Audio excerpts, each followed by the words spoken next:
Et avant la lecture du texte que je vous propose pour notre méditation ce matin, je vous invite à la prière. Éternel notre Dieu, Dieu notre Père, j'aimerais que cette journée soit aussi un peu la tienne et celle des autres, de tous ceux qui sont venus ici, mais aussi tous ceux qui n'ont pas pu venir. Alors aussi, je te demande pour aujourd'hui la grâce de ta parole, et que les mots, les gestes qui en témoigneront soient assez forts, assez clairs, pour que je les reçoive avec audace et confiance. Fais taire en moi toutes ces voix trompeuses, et que je perçoive le doux murmure de ton évangile, et qu'il fasse naître en moi la confiance simple des enfants de Dieu. Alors seulement, Seigneur, je pourrai t'appeler Père. Amen.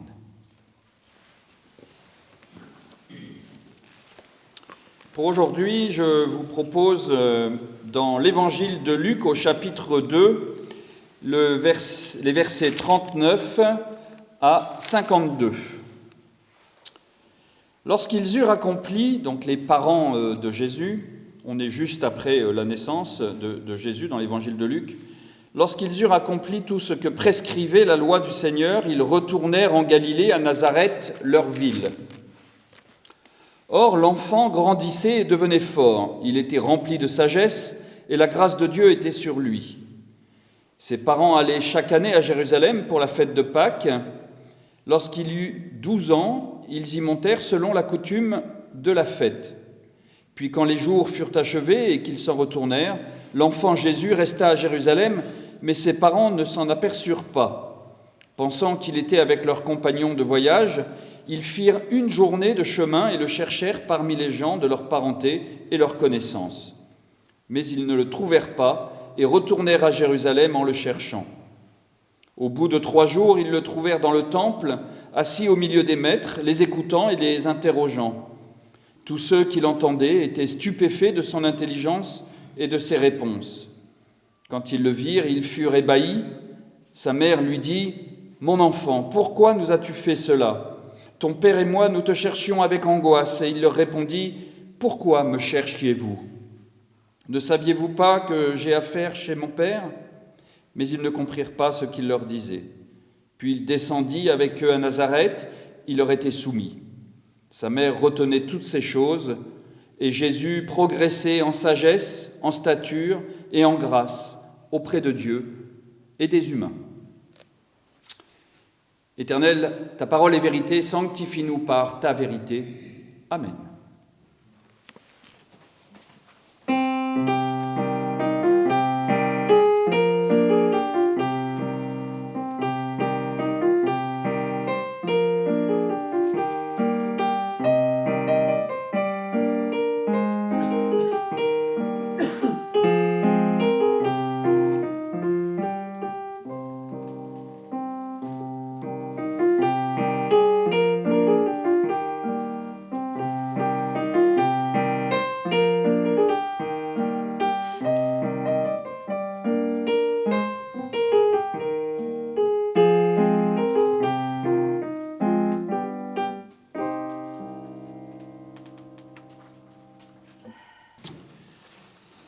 Chers amis, ces dernières semaines, il était évidemment question de Jésus, bébé. Dans les lectures de nos textes bibliques, nous avons médité ces textes au travers des évangiles de Jean, bien sûr, le jour de Noël, pour ceux qui étaient là, mais aussi à l'occasion des cultes de décembre ou des partages bibliques. Nous avons lu et relu les textes de la Nativité dans Matthieu et Luc. Aujourd'hui, ce texte est le seul des évangiles qui parle de l'enfance de Jésus lorsqu'il a 12 ans. Les autres textes n'abordent pas cette question, et si certains parlent de la naissance de Jésus, ils passent directement au ministère de Jésus lorsqu'il est adulte. Alors cette histoire, finalement, est assez drôle, des parents qui quittent Jérusalem sans s'apercevoir que leur enfant de 12 ans n'est plus avec eux et qui mettent 3 jours en plus à le retrouver. La scène fait plutôt rire à la première lecture. Ou c'est peut-être même inquiétant pour les parents. Mais... Le texte nous montre un Jésus plutôt avancé en âge, à la limite de devenir adulte dans la foi selon les règles du judaïsme. On découvre qu'à 12 ans, il était même capable de subvenir à ses besoins pendant 3 jours sans l'aide de ses parents. Mais je crois que le texte veut nous dire beaucoup plus que faire un simple portrait d'un enfant surdoué. Et j'ai choisi ce texte ce matin pour notre méditation pour 2 raisons. La première, c'est qu'il en dit long sur notre façon de recevoir et de vivre l'Évangile.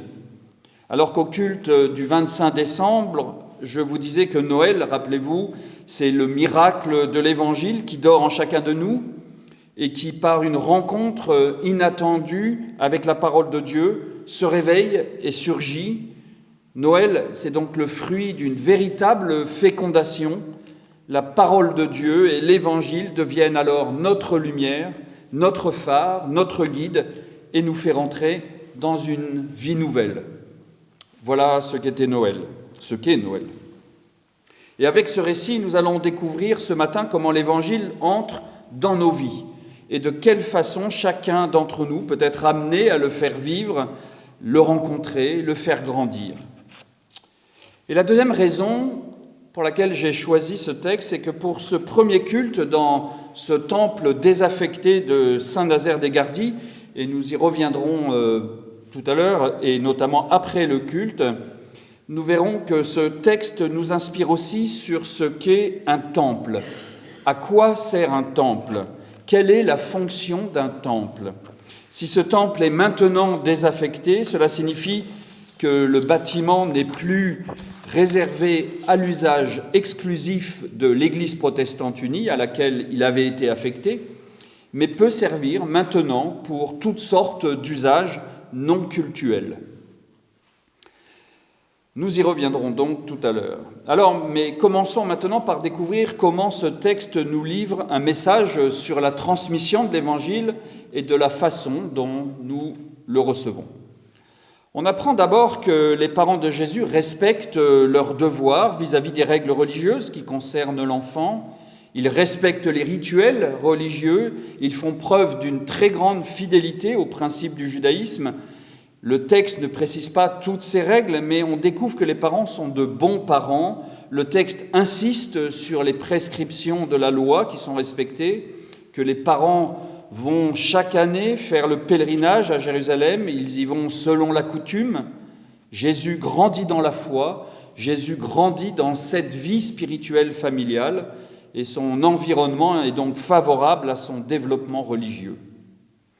Mais il y a déjà ici une question qui nous interpelle, qui nous est posée. Quel est, nous, notre rapport aux rites, aux coutumes de notre religion ? Quand nous venons au culte tous les dimanches, est-ce par habitude, est-ce par coutume pour respecter une éducation reçue ? Ou y a-t-il une véritable soif de rencontre ? Y a-t-il un désir profond en nous de rencontrer Dieu, de rencontrer l'Évangile ? La vitalité de l'Évangile qui nous habite, ou en le disant en d'autres termes plus religieux peut-être, la force de la présence du Christ ressuscité dans notre vie, cette force est-elle présente, est-elle puissante ou plutôt molle ? Et nous voyons que le texte parle des parents de Jésus qui pratiquent de façon rituelle les règles, mais ils vont jusqu'à en oublier Jésus quelques jours. C'est cela qui nous guette, je crois, dans une pratique routinière de notre foi, en oublier l'Évangile, le laisser derrière nous et ne plus savoir comment le retrouver.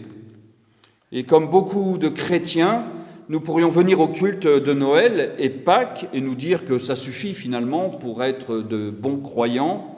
En réalité, la nouvelle alliance avec Dieu qui nous est offerte avec les évangiles propose une autre façon de vivre la foi.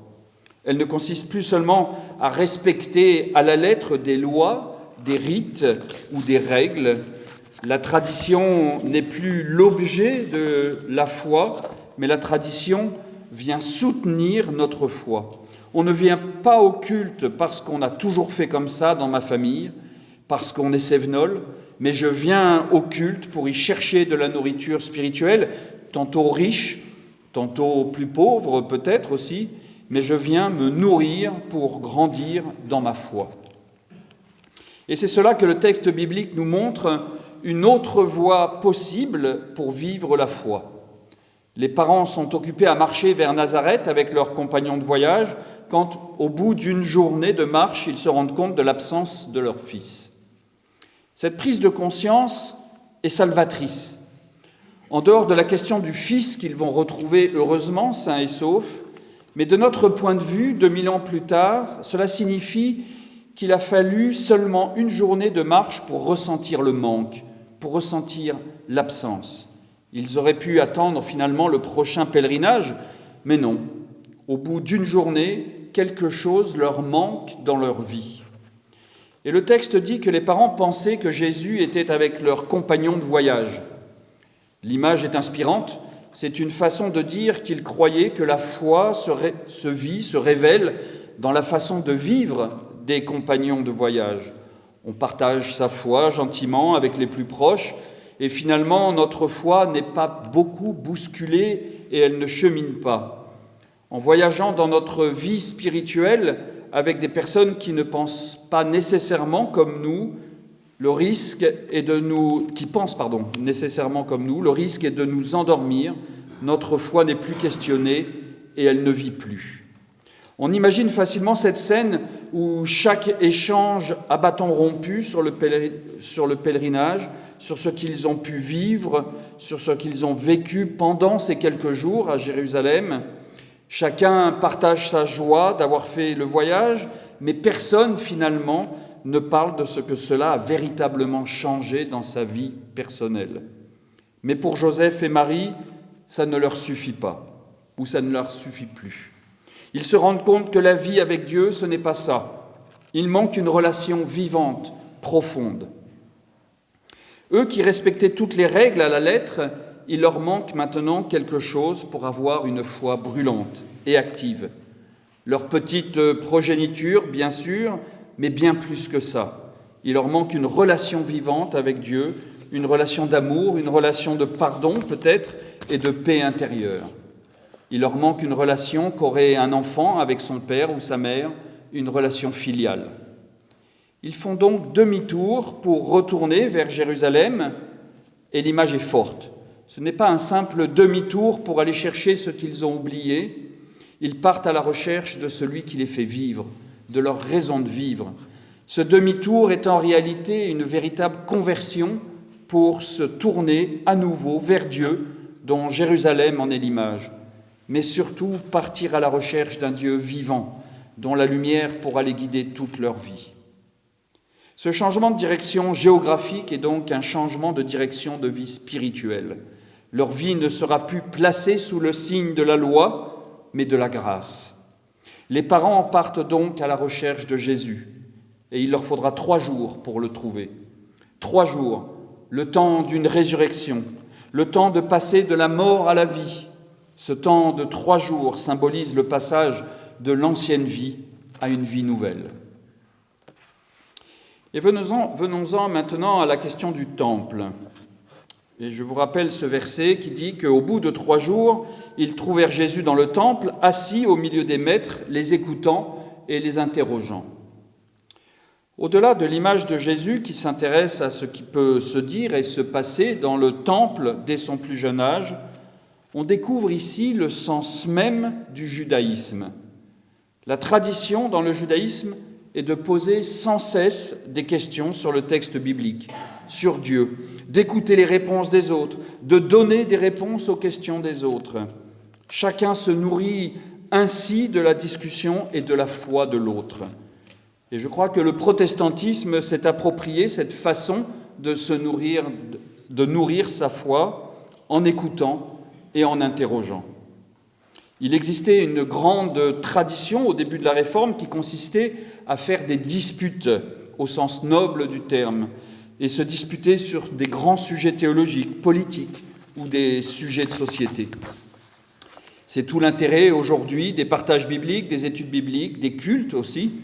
Notre foi doit toujours être en mouvement pour se confronter aux situations de vie de chacun. Et dans les religions traditionnelles, on pensait souvent que le culte ne pouvait être rendu que dans un bâtiment dédié à cette fonction. Pour le judaïsme, ce sont évidemment les synagogues. Pour le catholicisme, certains rites ne peuvent être faits que dans une église consacrée. Le protestantisme a fait tomber toutes ces règles, ce qui permet aux églises protestantes de célébrer des cultes dans des salles des fêtes, sous des chapiteaux ou même à l'extérieur. Ce que le texte relève dans la fonction du temple, c'est que le temple n'est pas un lieu de prière. Les parents de Jésus ne le trouvent pas en train de prier, mais le temple est un lieu où l'on enseigne, où l'on écoute, où l'on interroge. Aujourd'hui, je vous l'ai dit dans mon préambule, nous faisons un culte pour la première fois dans ce temple qui vient d'être désaffecté. Cette église a d'abord été dédiée à une utilisation du monastère adjacent. Ensuite, elle a été affectée au culte protestant jusqu'à aujourd'hui, où elle revient pleinement à la municipalité de Saint-Nazaire-des-Gardis. Pour certains, la désaffectation de ce bâtiment donne lieu à des inquiétudes. Pour certains, vous êtes peut-être comme Marie et Joseph qui cherchent l'enfant avec angoisse. Où est l'Évangile si nous perdons ce temple ? Eh bien, ce que ce texte nous suggère, c'est que bien que ce temple ne soit plus exclusivement affecté aux activités cultuelles de notre Église, ce lieu va continuer à être un lieu de débat, d'écoute, d'enseignement et de questionnement. Le propre de notre protestantisme est de vouloir vivre sa foi au sein même de la société, parce que le lieu même de notre foi est notre cœur. C'est dans notre cœur que nous sommes appelés à interroger notre foi face à ce monde qui bouge, de le confronter aux questions de la société. D'ailleurs, on trouve de nombreux versets qui rappellent le lieu où Dieu s'exprime et agit, et je vais vous en citer deux. Par exemple, Paul, dans sa lettre aux Corinthiens, dit « Votre corps est le temple de l'Esprit Saint qui est en vous et que vous tenez de Dieu. » Et dans le livre des Actes, le Dieu qui a fait le monde et tout ce qui s'y trouve, lui qui est le Seigneur du ciel et de la terre, n'habite pas dans les temples fabriqués par des mains humaines. Alors, en renonçant à cette affectation, notre Église fait un pas de plus vers la grâce. La plus belle prière que nous pourrions formuler ce matin pour la nouvelle utilisation de ce temple et que ce lieu reste un lieu témoin de l'action de Dieu dans le monde, un lieu de service, un lieu de paix, un lieu qui rayonne toujours, éternellement, de la grâce de Dieu. Amen.